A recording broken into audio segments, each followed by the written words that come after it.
ഓം ജയ് സായിറാം. നമഃശിവായ. ഇന്ന് 25-ാമത്തെ അധ്യായമാണ് കൽപ്പതരു. സായി പൂർണ്ണ അവതാരം തന്നെ. ആ സച്ചിദാനന്ദ സ്വരൂപിനെ ഞാനിതാ വന്നിരിക്കുന്നു. സിദ്ധേശ്വരനാണ് സായിബാബ. സർവമംഗളങ്ങളുടെയും വിളനിലമാണ് അവിടുന്ന്. ഭക്തകോടികളുടെ അഭയക്ഷേത്രമാണ് സായിനാഥൻ. ആ മഹാപ്രഭുവിനെ നമുക്ക് ഹൃദയപൂർവ്വം പ്രണമിക്കാം. നമ്മൾ ഈ സായി സമ്പൂർണ്ണ അവതാരമാണെന്ന് പറയുമ്പോൾ നമ്മുടെ സങ്കല്പം തന്നെ ദത്താത്രേയ സങ്കല്പമാണ്. ബ്രഹ്മാവിഷ്ണു മഹേശ്വര ശക്തികൾ ഭാവിയിൽ കുടികൊള്ളുന്നു എന്നുള്ള ആ ഒരു വലിയൊരു സങ്കല്പമാണ് നമ്മൾ ഈ സമ്പൂർണ്ണ അവതാരം തന്നെയാണെന്ന് പറയുന്നതിൻ്റെ പ്രധാന കാര്യം. കരുണാമയനാണ് സായീശ്വരൻ. അവിടുത്തെ സ്വന്തമാക്കാൻ വേണ്ടത് നിഷ്കളങ്കമായ ഭക്തിയും ഉറച്ച വിശ്വാസവും മാത്രം. ഭഗവാനെ നമുക്ക് സ്വന്തമാക്കണമെങ്കിൽ ഭക്തിയും വിശ്വാസവും മാത്രം ഉണ്ടായാൽ മതി. അത്തരക്കാരന് ഒരിക്കലും ഒന്നിൻ്റെയും കുറവ് സായിനാഥൻ വരുത്തുകയില്ല. എൻ്റെ കാര്യം തന്നെ നോക്കും. ഹേമന്ത് പാന്ത് പറയാണ്, ഞാൻ പാമരൻ, വേദങ്ങളിലോ ശാസ്ത്രങ്ങളിലോ നൈപുണ്യമില്ല. പക്ഷേ അവിടുത്തെ അമൃതതുല്യമായ ചരിത്രം എഴുതാൻ എനിക്ക് കൊതി തോന്നി. കരുണാമയിയായ ആ അമ്മ ഇങ്ങനെയുള്ള എന്നെ കൊണ്ട് ഈ ഉജ്ജ്വല ഗ്രന്ഥം എഴുതിച്ചു. മന്ദബുദ്ധിയായ എന്നിൽ ജ്ഞാനവും ധൈര്യവും നിറച്ചു. അങ്ങനെ ഭക്തജനങ്ങളെ കഥാമൃതം മൂട്ടാൻ എന്നെ കൊണ്ട് ഈ ചരിതം എഴുതിച്ചു. സജ്ജനങ്ങളെ, അങ്ങനെ അല്ലായിരുന്നുവെങ്കിൽ എനിക്ക് ഇതൊക്കെ എഴുതാനായിട്ട് കഴിയുമായിരുന്നുവെന്ന് ഹേമന്ത് പാന്ത് പറയുക. ഇത് വെറും കഥകളല്ല. ഇത് വായിച്ചാൽ സംസാര ജീവിതത്തിലെ ചൂടേറ്റ് പൊള്ളുന്ന ഹൃദയത്തിൽ കുളിർമഴ പെയ്യും. ഭക്തൻ ഉദ്ധരിക്കപ്പെടും. അവൻ്റെ മനം പ്രേമം കൊണ്ടും ശക്തി കൊണ്ടും നിറയ്ക്കപ്പെടും. ഈ സച്ചരിതം വായിച്ചാലുണ്ടാകുന്ന ഗുണങ്ങളെക്കുറിച്ചാണ് ഇതിൽ പറയുന്നത്. കലിയുഗത്തിലെ ദുർവാസനകളിലും ദുർവികാരങ്ങളിലും കിടന്ന് ചതയ്ക്കപ്പെടുന്ന നിങ്ങൾ ഈ പവിത്ര കഥ ഏകാഗ്രതയോടെ തെല്ലും മടിയില്ലാതെ കേൾക്കൂ. സായിയെ സ്നേഹിക്കാനായാൽ അവിടുന്ന് നിങ്ങളുടെ സർവ്വ ദുരിതങ്ങളും തടയും. ഭക്തനെ ആഗ്രഹിക്കുന്നതെന്തും നൽകുകയും ചെയ്യും. ഈ അമൃതകഥകൾ ഹൃദയപൂർവ്വം കേൾക്കൂ. അപ്പോൾ സായീശ്വരൻ നമ്മുടെ മാതാവും പിതാവും ഗുരുവും ദയാസാഗരനും മാത്രമല്ല എല്ലാമാണെന്ന് ബോധ്യമാവും.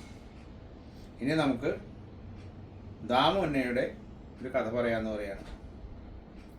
അഹമ്മദ് നഗറിൽ നിന്നുള്ള ഭക്തനാണ് ദാമു അന്ന. മഹാധനികൻ, വളരെ സ്വസ്ഥമായി ജീവിതം നയിക്കുന്നു. രാമനവമി ഉത്സവത്തിന് ചിത്രപ്പണി ചെയ്ത കൊടിക്കൂറ എഴുന്നള്ളിക്കുന്നത് ദാമു അന്നയുടെ വകയായിരുന്നു. മാത്രമല്ല അവിടെ ഒത്തുകൂടുന്ന ഭക്തജനങ്ങളെ സമൃദ്ധമായി അദ്ദേഹം ഊട്ടുകയും ചെയ്തിരുന്നു. അന്നദാനം ഉണ്ടായിരുന്നു. ഒരിക്കൽ ഈ ദാമു അന്നയ്ക്ക് ബോംബെയിൽ നിന്നും ഒരു സുഹൃത്ത് കത്തെഴുതി. കത്തിൻ്റെ സാരം ഇങ്ങനെ: നമുക്കൊരുമിച്ച് പരുത്തിയുടെ കച്ചവടം തുടങ്ങാം. കുറഞ്ഞത് 2 ലക്ഷം രൂപയെങ്കിലും ലാഭം കിട്ടും. ഇപ്പോഴത്തെ സാഹചര്യം വളരെ അനുകൂലമാണ്. നമുക്ക് പരുത്തി വാങ്ങിവയ്ക്കാം. താമസിയാതെ വില കുതിച്ചു കയറും. അപ്പോൾ നല്ല ലാഭത്തിൽ വിൽക്കാം. വലിയ അവസരം നഷ്ടപ്പെടുത്തിയാൽ പിന്നീട് ഖേദിക്കേണ്ടി വരും. ബിസിനസ്സുകാരെ സംബന്ധിച്ചിട്ട് അങ്ങനെയാണല്ലോ.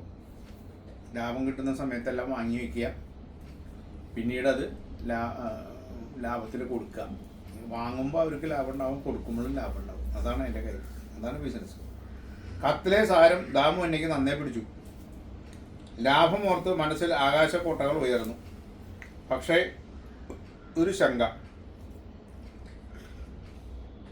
സായിയുടെ കൽപ്പനയില്ലാതെ പണം മുടക്കുന്നത് ശരിയോ?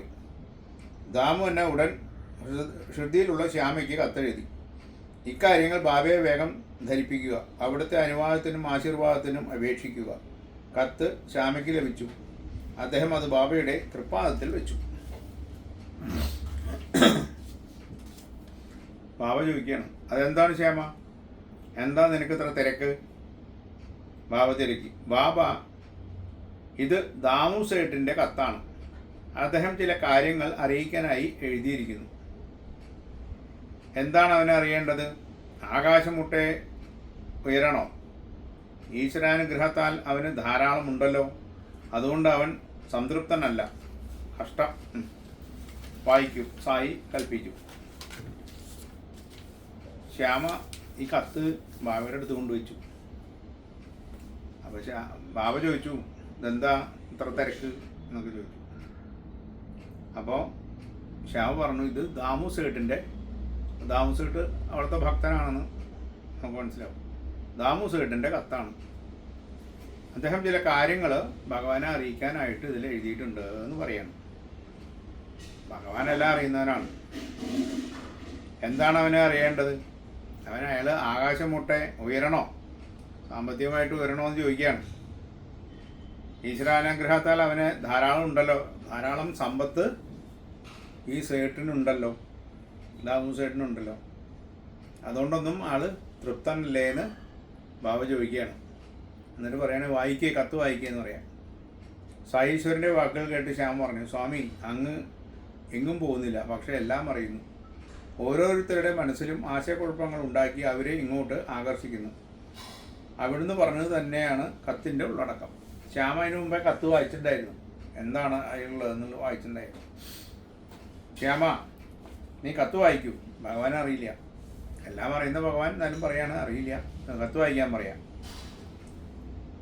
ഞാൻ പറയുന്നതൊക്കെ എന്തിനു വിശ്വസിക്കണം? ഞാൻ ആരുമല്ല, നാവിൽ വരുന്നത് പറയുന്നു, അത്രമാത്രം. ശ്യാമ കത്ത് വായിച്ചു. ബാബ കേട്ടു. പിന്നീട് ഭഗവാൻ പറഞ്ഞു, അയാൾക്ക് എന്തു പറ്റി? ഉടൻ മറുപടി എഴുതും. എന്താണ് അവൻ്റെ വീട്ടിൽ കുറവുള്ളതെന്ന് ചോദിക്കും. ലക്ഷങ്ങൾ കണ്ട് പ്രലോഭിക്കപ്പെടരുത്. കഴിയുമെങ്കിൽ ഇങ്ങോട്ട് വരാൻ പറയുക. കത്ത് വായിച്ചിട്ട് ശ്യാമയോട് പറഞ്ഞു, എന്താ അവന് എന്തു പറ്റിയ അയാൾക്ക്? കാശ് കിട്ടിയതൊന്നും പോരാ എന്നുള്ള ധാരണയാണല്ലോ മനുഷ്യന്, പ്രത്യേകിച്ച് ബിസിനസ്സുകാരെ സംബന്ധിച്ചിട്ട്. ലക്ഷണങ്ങൾ കണ്ട് പ്രലോഭിക്കപ്പെടരുത്. പൈസ കണ്ടിട്ട് ആഗ്രഹം അധികം വേണ്ട. കഴിയുമെങ്കിൽ അയാളോട് ഇങ്ങോട്ട് വരാൻ പറയൂ. എന്നിട്ട് ശ്യാമയോട് പറഞ്ഞു ഇങ്ങോട്ട് വരാനായിട്ട് കത്തെഴുതാനായിട്ട് ഭഗവാൻ പറഞ്ഞു. ശ്യാമ മറുപടി കത്തെഴുതി ദാമു സേട്ടിന്. മറുപടി വായിച്ച് ദാമു ആകെ തളർന്നു പോയി. വലിയൊരു ആകാശ കൊട്ടാരമാണ് ബാബ തകർത്തിട്ടത്. പക്ഷേ ഒന്ന് അവിടം വരെ പോയാൽ ബാബയെ കൊണ്ട് സമ്മതിപ്പിക്കാനാകുമെന്ന് ദാമു അന്നെങ്കിൽ തോന്നി. അതിനായിരിക്കാം ശ്യാമ കഴിയുമെങ്കിൽ വരിക എന്ന് സൂചിപ്പിച്ചത്.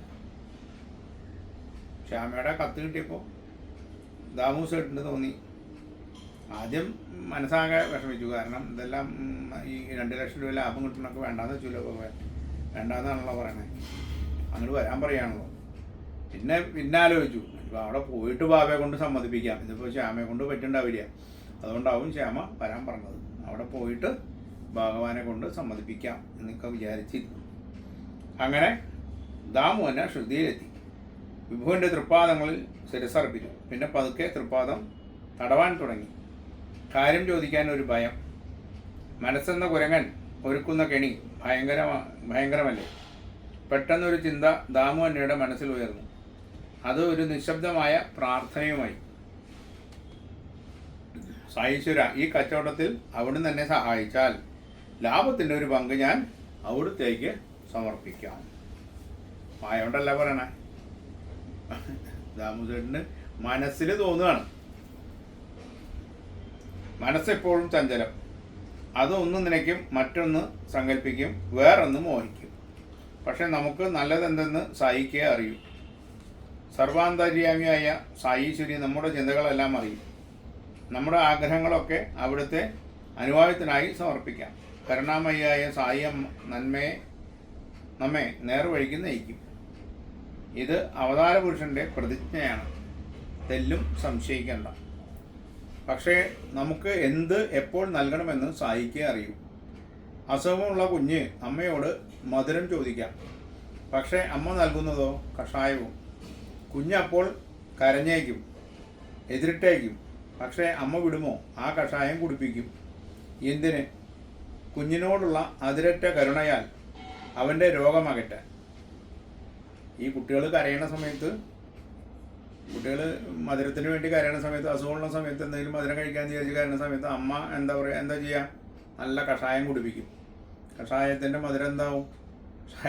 കഷായം അതുപോലെയുള്ള കയ്പുള്ളതാവും. പക്ഷേ ആ കുട്ടി അതിനൊക്കെ എതിർക്കുകയും ചെയ്യും, വിഷമിക്കുകയൊക്കെ ചെയ്യും. പക്ഷെ അമ്മ എന്നാലും കഷായം കുടിപ്പിക്കും. എന്തുകൊണ്ടാണ്? അമ്മയ്ക്ക് ആ കുട്ടിയോടുള്ള അതിരറ്റ സ്നേഹം കൊണ്ടാണ് ആ രോഗം മാറിക്കിട്ടാൻ, വേഗം മാറണേ എന്ന് പറഞ്ഞിട്ട് വിചാരിച്ചുകൊണ്ടാണ് ഈ കഷായം കുടിപ്പിക്കുന്നത്. എന്നാൽ കുഞ്ഞിനറിയുമോ അമ്മയുടെ മനോനില? ആ അമ്മയുടെ മനോനില മറ്റൊരമ്മയ്ക്ക് തിരിച്ചറിയാനാകും. ദാമു അന്ന ലാഭത്തിൻ്റെ ഒരു പങ്ക് ബാബയ്ക്ക് നിശ്ചയിച്ചു. പക്ഷെ ബാബയോ? അവിടത്തേക്ക് മണ്ണും പൊന്നും ഒന്നും എല്ലാം ഒരുപോലെ. സമസ്ത പ്രപഞ്ചവും തൃക്കൈയിലൊതുക്കിയവന് എന്ത് കൊടുക്കാനാണ്? ആര് കൊടുക്കാനാണ്? ഭക്തൻ്റെ മനസ്സിലെ ഓരോ ചലനവും വ്യക്തമായി അറിയാവുന്ന ബാബു പറഞ്ഞു, ബാപ്പു, എന്നെ ഇത്തരം കാര്യങ്ങളുമായി കൂട്ടിക്കുഴയ്ക്കരുത്. ലാഭം വീതിക്കലും മറ്റും നിങ്ങളുടെ കാര്യം, ഞാനൊന്നിലും പങ്കാളിയല്ല. ബാബ ഇതൊക്കെ മനസ്സിലാക്കുന്നുണ്ട്. ഇയാൾ മനസ്സിൽ വിചാരിച്ചുള്ളൂ. പക്ഷെ ഭഗവാൻ അതിനു മുമ്പേ അങ്ങേരോട് പറഞ്ഞു, എന്നെ ഇതിൽ പങ്കാളിന്ന് നോക്കണ്ട, എൻ്റെ ഈ പങ്കുവയ്ക്കലൊക്കെ മനസ്സിൽ മതി, എനിക്കിതൊന്നും വേണ്ട എന്ന് ഭഗവാൻ പറഞ്ഞു. ബാബയുടെ നിർദ്ദേശം കൽപ്പന പോലെ ദാമു എന്നെ സ്വീകരിച്ചു. തൻ്റെ മോഹം ഉപേക്ഷിക്കുകയും ചെയ്തു. പരുത്തി കച്ചവടത്തിലുള്ള മോഹം ദാമു ഉപേക്ഷിച്ചു. അപ്പോൾ അദ്ദേഹത്തിൻ്റെ മനസ്സിൽ മറ്റൊരാശയം ഉടലെടുത്തു. അരിയോ ഗോതമ്പോ വ്യാപാരം ചെയ്താലോ? ബിസിനസ്സുകാർക്ക് എപ്പോഴും എന്തെങ്കിലും ചെയ്യണമെന്നുണ്ടാവും. മനസ്സിൽ ഈ ചിന്ത ഉണർന്ന നിമിഷം തന്നെ ബാബ പറഞ്ഞു, നീ 1 രൂപയ്ക്ക് 5 സേർ അരി വാങ്ങും, എന്നിട്ട് 1 രൂപയ്ക്ക് 7 സേർ വിൽക്കുകയും ചെയ്യും. ബാബ ഇങ്ങനെ പറഞ്ഞതോടെ ആ ആശയവും ഉപേക്ഷിക്കപ്പെട്ടു. കുറേ ദിവസങ്ങൾ കഴിഞ്ഞു. ധാന്യത്തിൻ്റെ വിലയിൽ ആദ്യം മാറ്റമൊന്നും ഉണ്ടായില്ല. ഇതിനിടയിൽ മഴ അതിശക്തമായി. അതോടെ ധാന്യങ്ങളുടെ വില ഭയങ്കരമായി ഇടിഞ്ഞു. അരിയും ഗോതമ്പും സ്റ്റോക്ക് ചെയ്തവർ വമ്പിച്ച നഷ്ടത്തിലുമായി. ഭഗവാൻ പറഞ്ഞത് അപ്പോഴാണ് ദാമുവിന് കാര്യം മനസ്സിലായത്. കാരണം ഈ 1 സേറിന് 1 രൂപയ്ക്ക് 5 സേർ അരി വാങ്ങിയിട്ട് 1 രൂപയ്ക്ക് 7 സേർ വിൽക്കും. അപ്പോൾ 2 രൂപ ലാഭമായില്ലോ, 2 സേർ ലാഭമായില്ലോ. ഇങ്ങനെയൊക്കെ മനസ്സിലാക്കിയെങ്കിലും ഭഗവാൻ ഇത് പറഞ്ഞ വയ്ക്കുന്ന എല്ലാ ബിസിനസ്സും ആൾ വേണ്ടാന്ന് വെച്ചു. പക്ഷേ അപ്പോൾ അരി കച്ചവടം തുടങ്ങിയിരുന്നെങ്കിൽ അദ്ദേഹത്തിന് വലിയ നഷ്ടം പറ്റുമായിരുന്നു, അരിയും ഈ ഗോതമ്പൊക്കെ കച്ചവടം തുടങ്ങി. പക്ഷെ ഭഗവാൻ അത് തടഞ്ഞു. അതാണ് പ്രധാനം നമ്മളിത് മനസ്സിലാക്കേണ്ടത്. അത് കഴിഞ്ഞിട്ടോ പരുത്തി കച്ചവടത്തിന് പറ്റിയത് മറ്റൊന്ന്. ആ സുഹൃത്ത് മറ്റൊരു പങ്കാളിയെ കണ്ടെത്തി പരുത്തി കച്ചവടം ചെയ്തു. അതും വലിയ നഷ്ടത്തിലാണ് കലാശിച്ചത്. അങ്ങനെ സായീശ്വരി ശരണാഗതനായ തൻ്റെ ഭക്തനെ 2 ദുരിതങ്ങളിൽ നിന്നും കാത്തുരക്ഷിച്ചു. അതോടെ ദാമു അന്നയുടെ സായി ഭക്തി ശതഗണീഭവിച്ചു, കൂടുതലായി നടത്തും. ദാമു അന്നയുമായി ബന്ധപ്പെട്ട മറ്റൊരു കഥയും കൂടെ പറയുകയാണ്. ശരി, ഒരിക്കൽ ശ്രദ്ധയിൽ ഒരു പാഴ്സൽ വന്നു. പ്രശസ്തമായ ഒന്നാന്തരം 300 അൽഫോൺസ മാമ്പഴം സായിക്ക് സമർപ്പിക്കാനായി ശ്യാമയുടെ പേരിലാണ് പാഴ്സൽ വന്നത്. അൽഫോൺസ മാമ്പഴത്തിൽ ഏറ്റവും മധുരമുള്ളതും വില കൂടിയതുമായിട്ടുള്ള മാമ്പഴമാണ്. അത് 300 എണ്ണം വന്നത്. ശ്യാമയുടെ പേരിലാണ് പാഴ്സൽ വന്നിട്ടുള്ളത്. ബാബയുടെ മുന്നിൽ വെച്ച് പാഴ്സൽ തുറന്നു. കൊതി വരുത്തുന്ന മണമുള്ള മാമ്പഴങ്ങൾ. ബാബ അത് ശ്യാമയെ ഏൽപ്പിച്ചു. 4 എണ്ണം മൺപാത്രത്തിൽ വെച്ചു. എന്നിട്ട് ബാബ പറഞ്ഞു, ആ മാമ്പഴങ്ങൾ ദാമു എന്നയ്ക്കുള്ളതാണ്, അത് അവിടെ ഇരിക്കട്ടെ. ഓരോരുത്തർക്കും അവകാശപ്പെട്ടത് ഓരോന്നുണ്ട്, അതവർ മാത്രമേ അനുഭവിക്കാവൂ. ദാമു എന്നയ്ക്ക് 3 ഭാര്യമാരുണ്ട്, മക്കളില്ല. ജ്യോതിഷപ്രകാരം സന്താനങ്ങൾ ഉണ്ടാവാൻ യോഗവുമില്ല. അദ്ദേഹത്തിനും ജ്യോതിഷം അറിയാം, ദാമു എന്നയ്ക്കും ജ്യോതിഷം അറിയാം. സന്താനയോഗമില്ലെന്നു സത്യം. ദാമു അന്ന വിഷമത്തോടെയാണെങ്കിലും ഉൾക്കൊണ്ടു കഴിഞ്ഞ സമയമായിരുന്നു അത്.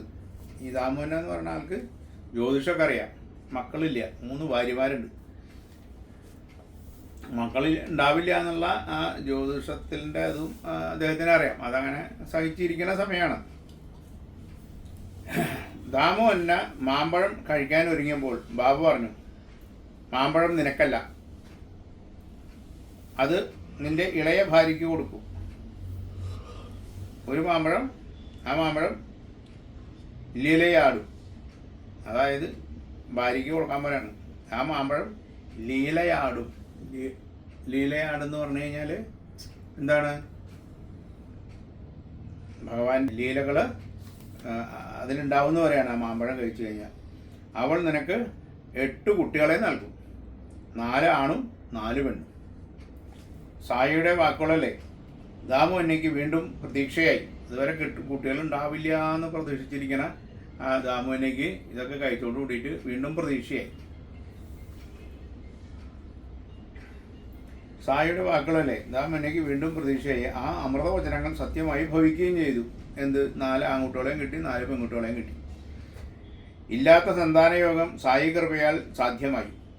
ആ തിരുമുഖത്തു നിന്നും പുറപ്പെട്ട വാണികളൊന്നും വെറുതെ ആയിട്ടില്ല. അതുമാത്രമോ, മഹാസമാധിക്ക് ശേഷവും അവിടുത്തെ സമാധി മണ്ഡപം ചൊരിയുന്ന അനുഗ്രഹമോ, അതേക്കുറിച്ച് അവിടുന്ന് തന്നെ എത്ര വ്യക്തമായി അരുളിയിരിക്കുന്നു. എന്നിൽ ഉറച്ചു വിശ്വസിക്കൂ. സായി ഈ ശരീരം വെടിഞ്ഞാലും എൻ്റെ അസ്ഥികൾ നിങ്ങൾക്ക് ശാന്തിയും സമാധാനവും ആശയുമേകും. എൻ്റെ സമാധി മണ്ഡപം പോലും നിങ്ങളോട് സംസാരിക്കും, കുശലം പറയും. എന്നെ നഷ്ടപ്പെട്ടുവെന്ന് കരുതരുത്. എന്നെ സദാ സ്മരിക്കൂ, എന്നിൽ വിശ്വസിക്കൂ, ഹൃദയപൂർവ്വം എന്നെ സ്നേഹിക്കൂ. നിനക്ക് പരമമായ ശാന്തിയും സുഖവും ലഭിക്കും. ഭഗവാൻ പറഞ്ഞിട്ടുള്ളതാണ്. ഞാൻ സമാധി ആയാലും എൻ്റെ ഈ സമാധി മണ്ഡപം നിങ്ങളെയൊക്കെ കാത്തുരക്ഷിക്കാനായിട്ട് ഇവിടെ ഉണ്ടാവും എന്ന് ഭഗവാൻ സമാധിക്ക് മുമ്പേ പറഞ്ഞിട്ടുണ്ട്. മഹാപ്രഭു സായീശ്വര, അവിടുത്തെ പാവനമായ തൃപ്പാദത്തിൽ നിന്നും ഞാൻ ഒരിക്കലും വിട്ടുപോകരുത്.